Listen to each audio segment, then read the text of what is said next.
Many of your listeners will know the story of Aladdin.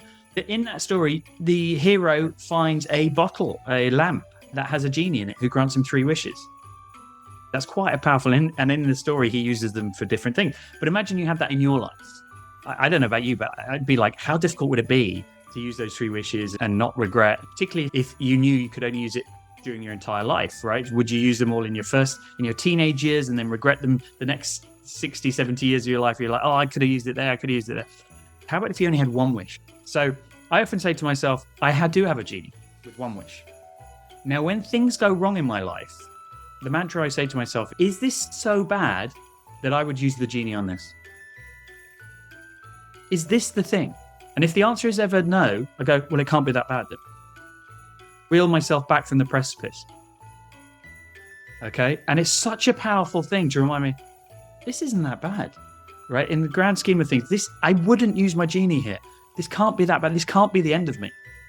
And that first came to me that, again, I didn't have the mantra back then, but my first big career failure. And in the moment, you think these things define you, are terrible, you cannot go on, the rest of your life is screwed, the rest of your career is screwed. And if I had at the time been able to articulate myself the genie thing, it would have been instantly more comfortable instead of having to take a gradual, this is okay. But now I neatly summarize it as the genie. And it is really an instant switch for me when things are bad. And I go, actually, it's not genie time yet. If people are looking for another tool, I often talk about failure anniversaries. So if you were to ever open my diary, I color code my diary, which are failure anniversaries.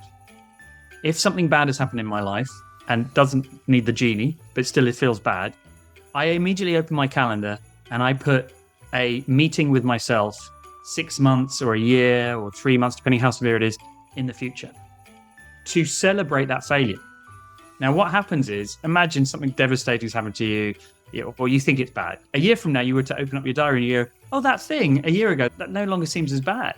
If you start doing this regularly, I pretty much guarantee you, not long after something bad has happened to you, you'll have a failure anniversary come up and you'll be like, while you're reflecting on the bad thing that's happened today, you look at that anniversary and go, actually, that thing that happened a year ago that I thought was terrible, that no longer bears any real resemblance in my life or any power.